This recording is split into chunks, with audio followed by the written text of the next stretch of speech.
sunset, guarding this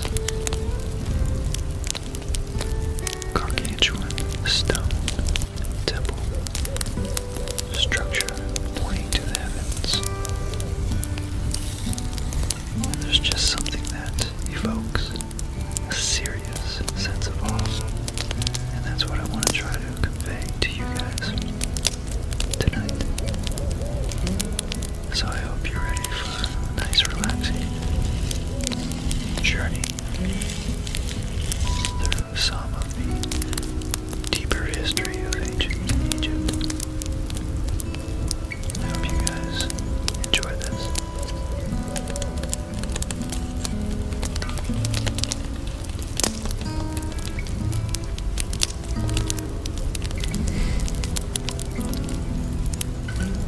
This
probably seen so much history, so many experiences, and I don't know, wars, events, historic, biblical events.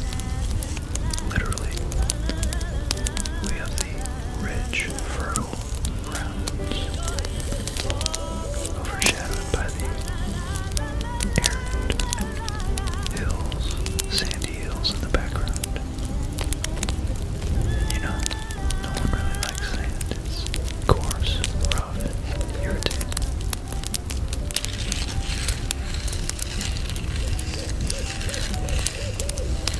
Kudos if you got that reference. I love you guys. Okay, so to get into some meat, I love the emergence of this mysteriously powerful and grandiose and creative spiritual civilization. It's such a mystery where they came from, but they did come from somewhere. And although we don't know all the details, and a lot of them we don't know really, but we also have quite a bit of evidence, artifacts that can point us in the right direction.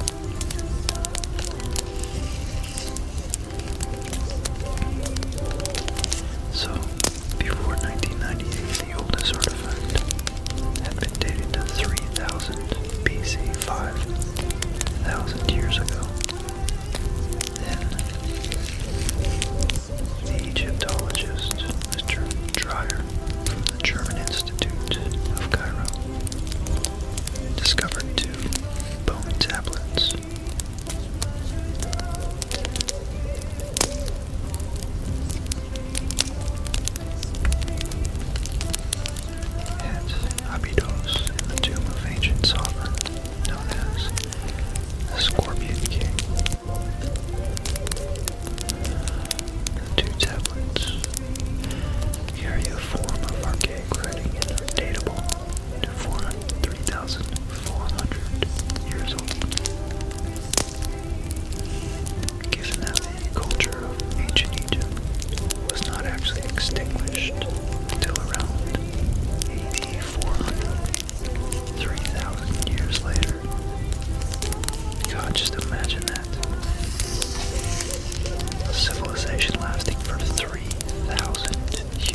exact, sometimes to nearly 1/100th proportions or percent, to get it exactly right, to alloys that these civilizations were able to discover and create, and of course fight with.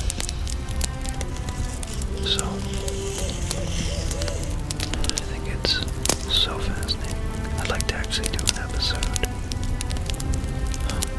a better one. I did one about 3 years ago. It's probably one of my first episodes, actually, regarding the series, The Ascent of Man. It's similar to Cosmos, and it predates Carl Sagan's Cosmos by about 10 years or so in the 70s. And for many months in a row, I fell asleep to that series. It's so rich, dense with information about really just the ascent of mankind and our wonderful ability, our literally wonderful ability to have mastered the process of creating a samurai sword, which is artfully, skillfully crafted by folding, continually folding metal, reheating it, pounding it out, and folding it back on itself.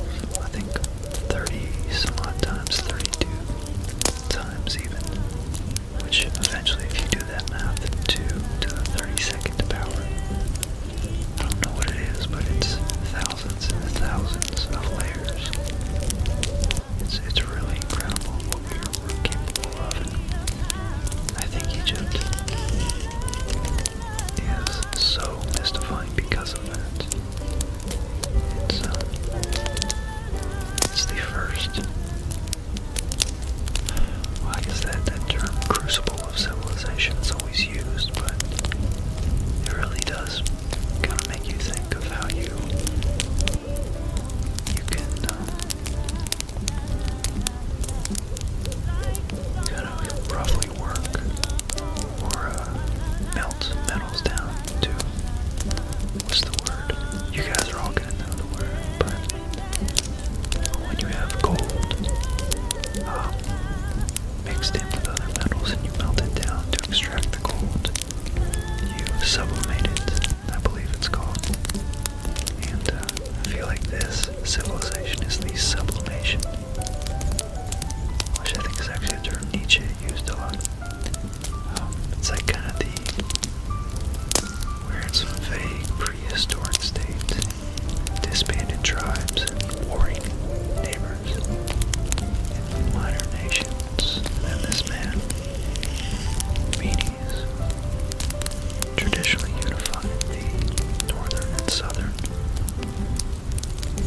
areas of the Nile, creating one vast empire along this magnificently historically important river. And I'm rambling on way too much, not showing you enough pictures. But I'm just so jazzed about this book. Yes, I just said jazzed. Because I'm a fusion of many things, and a nerd is certainly one of those.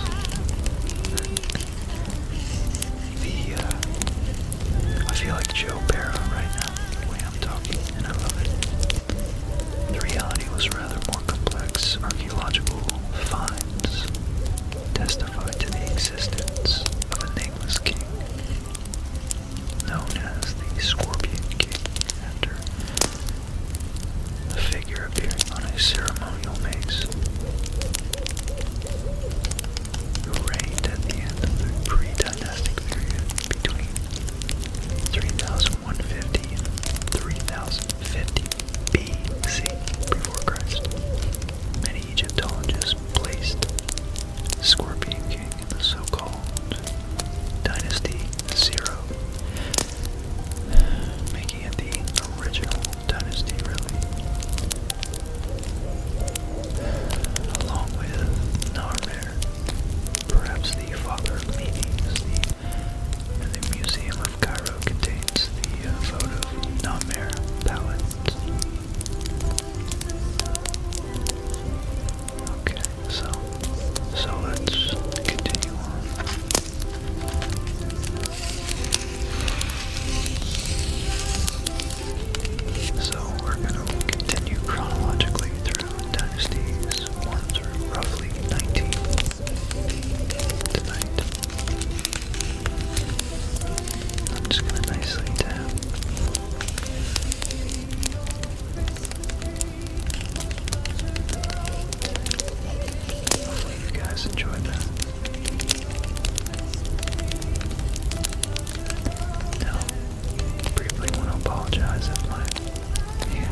less well known than his presumed brother Joseph, the builder of the Step Pyramid in the central sector at Saqqara,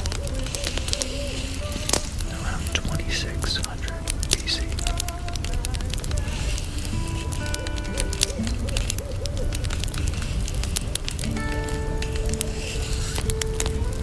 In reality, this monument was designed and built by the Vizier Imhotep,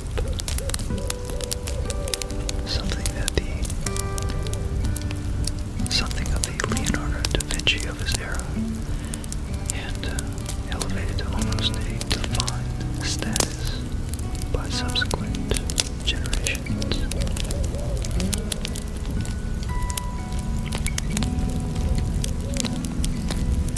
We have far more information about the Fourth Dynasty,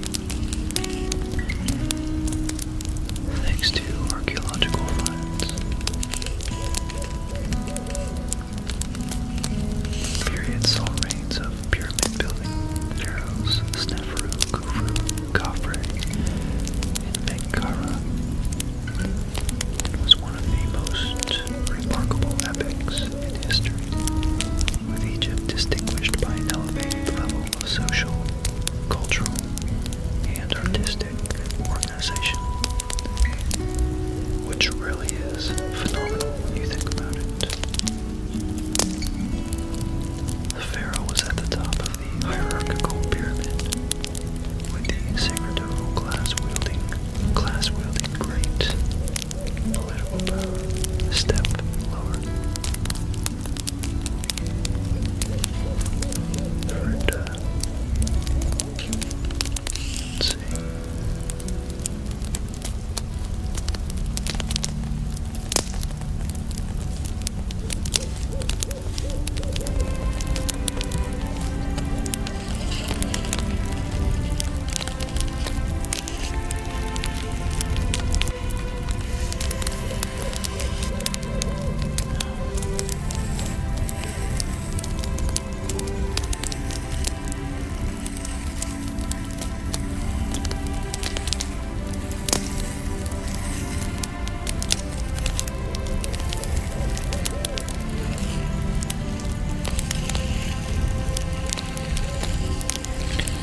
Now I really want to point out the sophistication of the incorporation of this bird behind the brain of this pharaoh. His brain was, I guess it doesn't say who it is, but if anybody is interested in the more spiritual explorations and really kind of all the fringe,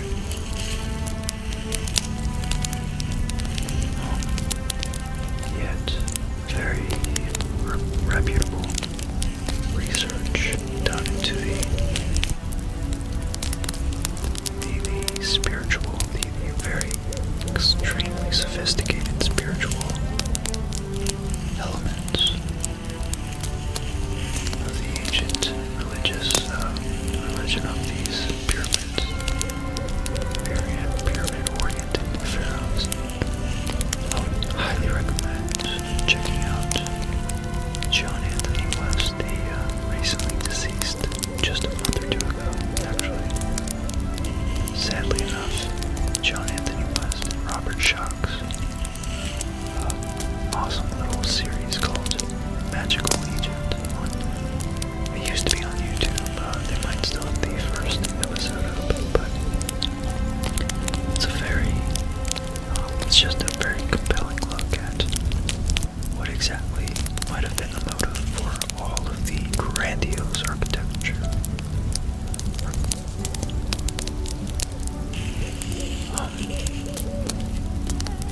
I think the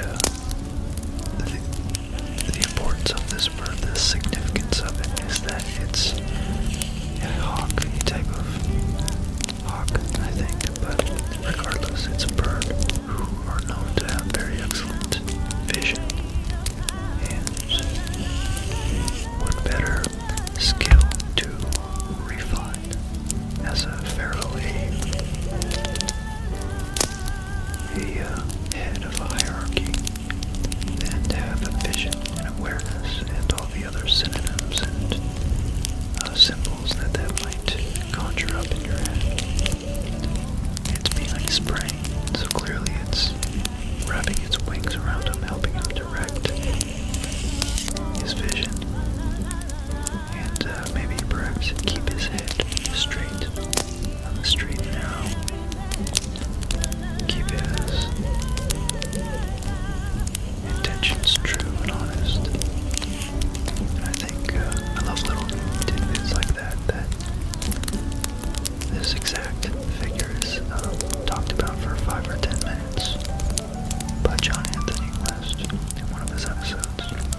64 BC. That central power was reinforced at the expense of the Sacramento class. The capital was moved upon began. I really wanted to touch upon the African origins, the African involvement.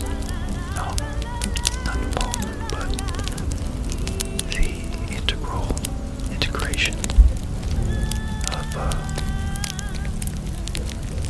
integral role that darker, more currently as we would think of them, Africans, had in this burgeoning civilization. I've watched a few documentaries, and I think it's possibly very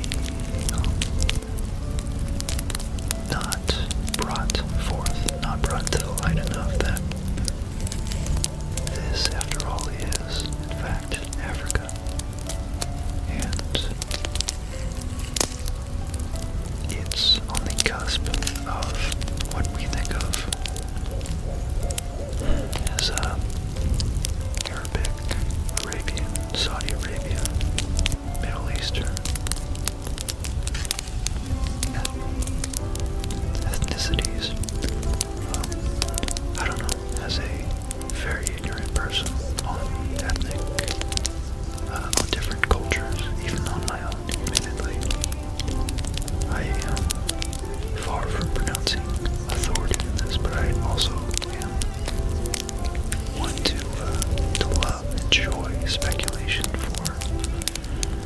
for the sake of understanding reality as it actually happened, in history as it occurred, and I am disposed to believe, based on some of the evidence I've seen, that ancient Egyptians were in fact much more black looking, more African looking than the modern day images might presume. I know there's plenty of illustrations that show them looking a little lighter, but you can't escape the traditionally black features such as broad noses and the larger lips.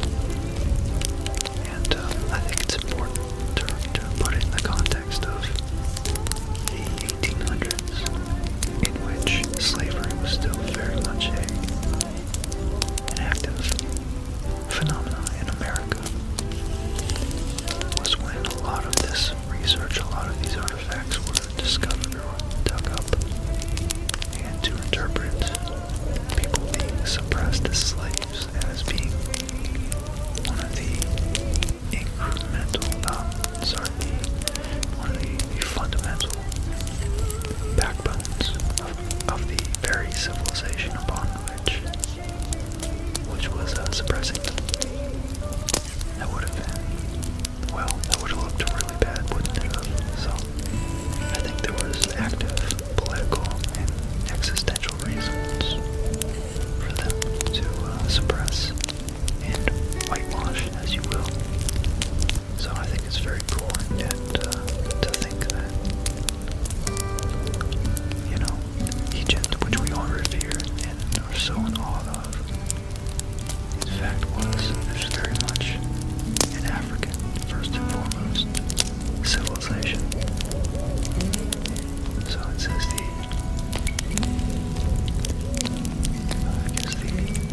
old dynasty conquered Nubia with its rich deposits of gold. In the Middle Kingdom was a particularly fertile period for sculpture, the working of gold, civil and military architecture, and in fact literature above all.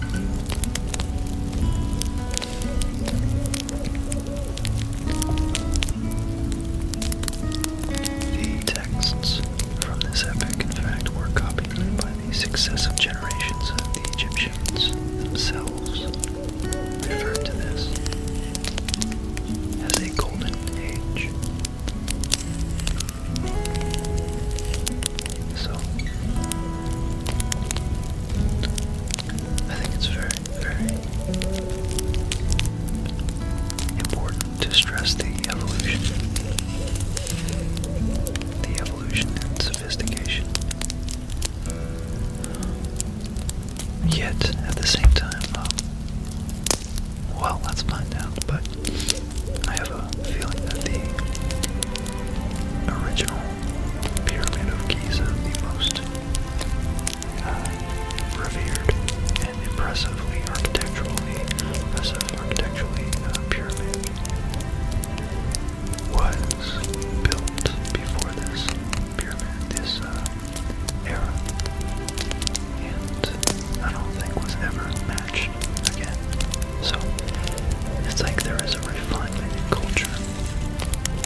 resources to build something that grand since then. But I think overall there was an evolution towards an increased level of sophistication in literature, metallurgy, architecture, and jewelry, and overall culture. It says the applied sciences also found fertile terrain in the Middle Kingdom. Specialists, medical, mathematical, and veterinary treatises were written. You can only imagine how many cats were saved due to that revelation and innovation in medical technology. The construction of pyramids were revived, albeit on a smaller scale than the moon, while the largest temple of all time, mentioned by Herodotus in Book 2 of his history as the labyrinth, was also built. So there you go, they shifted their perspective from large to more elaborate labyrinths, temples.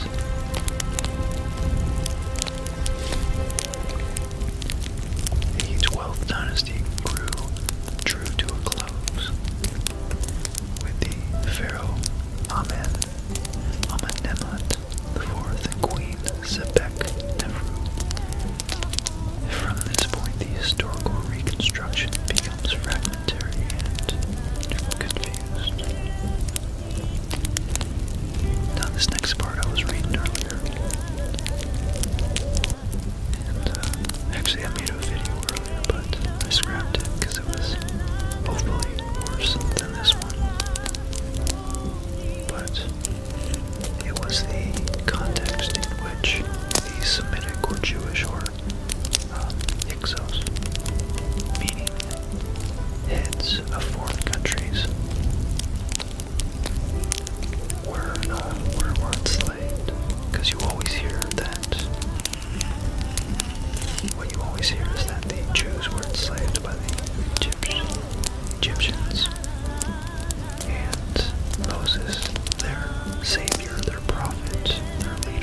get so jazzed when I when I learn this history. It's so cool. So the second intermediate period concluded around 1550 BC with the accession of Ahmose I, the progenitor of the 18th dynasty, during which Egypt was finally freed from foreign domination. In this period now, the so-called New Kingdom saw great monarchs. These are, of course, the famous ones we always hear about, or at least I do on those half-assed History Channel shows that I stopped watching a long time ago. Queen Hatshepsut, Tutmosis III, and one of the greatest sovereigns and warriors of Tutmosis was, I guess, and Amenhotep IV, better known as Akhenaten, or the creator of the Armana heresy, who introduced the cult of the solar disk.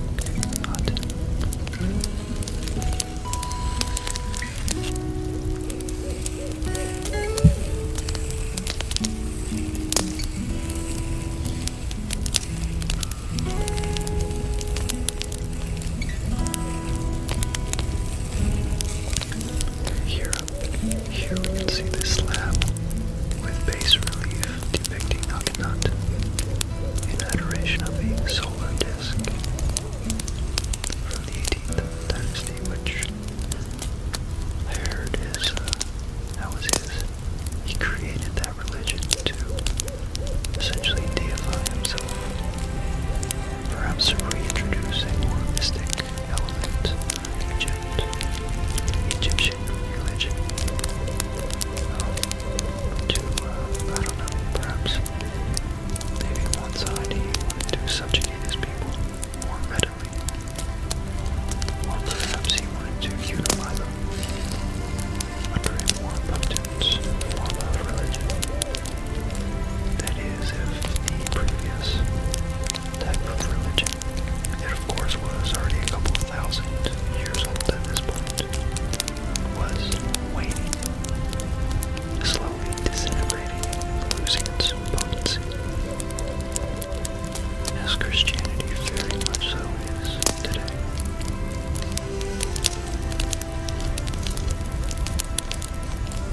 And so, interestingly enough, that does coincide with a period of rebirth and prosperity which continued into the 19th dynasty, all the way to 1185 BC, which is just around the great collapse of civilization. There's an awesome lecture on YouTube called that, if you are interested. And there was apparently a big dark age around 1000 BC from I think from 900, or obviously the other way around, from 1200 to 900 BC. There was a dark age.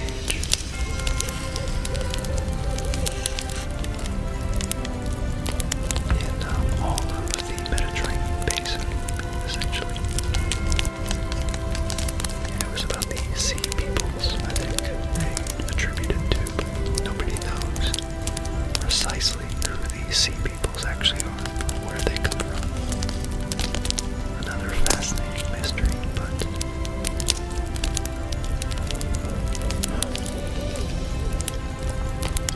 so we have, let's see, the 19th dynasty, with the reigns of the great pharaohs who left testimony to their power in the form of monumental works. Seti I, Ramses II, and Merneptah. The period also saw the war with the Hittites, the Battle of Kadesh, as well as the biblical exodus of the Jews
my fascination and love of history and science, past and future speculation, with the Kardashev scale, the Fermi paradox that you guys love,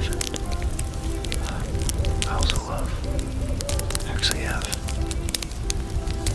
a couple of things, ideas I'm working on for you guys, which hopefully are a little less rambly, more right to the point. Carl Jung's Aeon,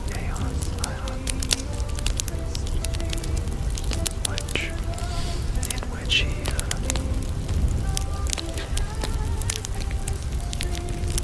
he tries to ground the origin of our consciousness, very much incorporating Egyptian mythology, in a kind of like a wave of a successive series of waves, because they always come in sets, don't they? At least as a surfer, I can attest to that in my little area of experience. But damn, I just love, fascinated by the potential understanding, one potential theory backed by loads of evidence of our emergence. Slow, of course, but nonetheless, I don't know, so powerfully amazing. Emergence and transition from animal to man and ape to man. More succinctly, I don't know, you can imagine, just imagine all the history, just in the last those 700 years where the Jews came in, conquered many parts of Egypt, ruled for almost 300 years, were overthrown, kicked out, the remnants were enslaved, then they were led by this massive, today we still know it, the Exodus, by Moses, a prophet, a great leader. He had, and that was only 700, 800 years, maybe 1,000. And just think of how many dramatic, courageous, just seriously monumentally heroic events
there's a lot out there to learn, guys, and I guess that's all to say that I'm happy you're sticking with me.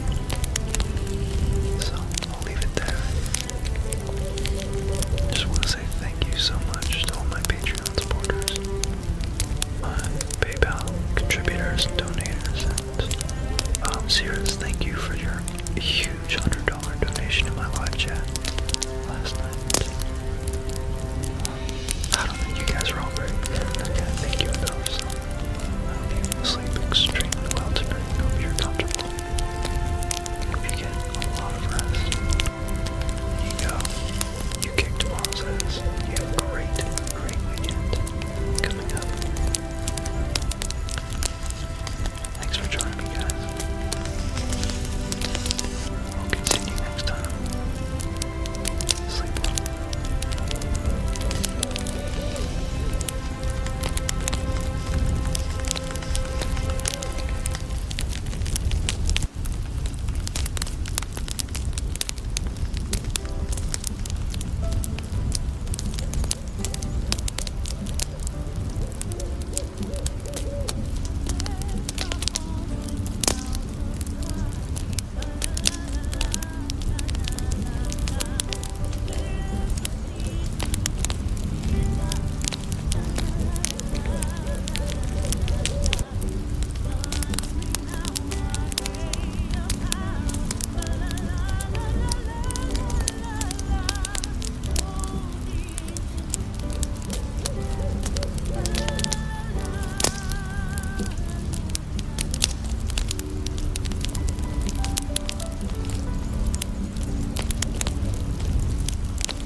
Just something that evokes a serious sense of awe, and that's what I want to try to convey to you guys tonight.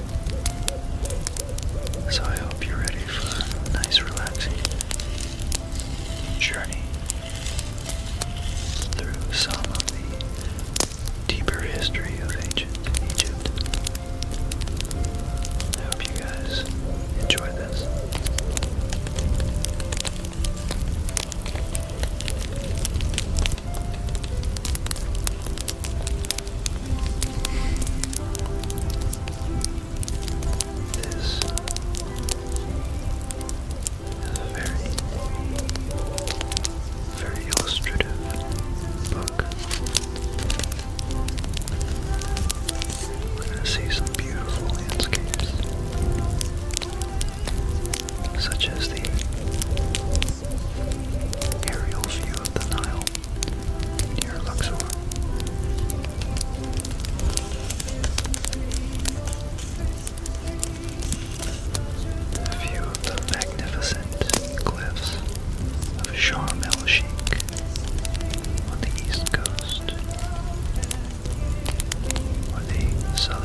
stream.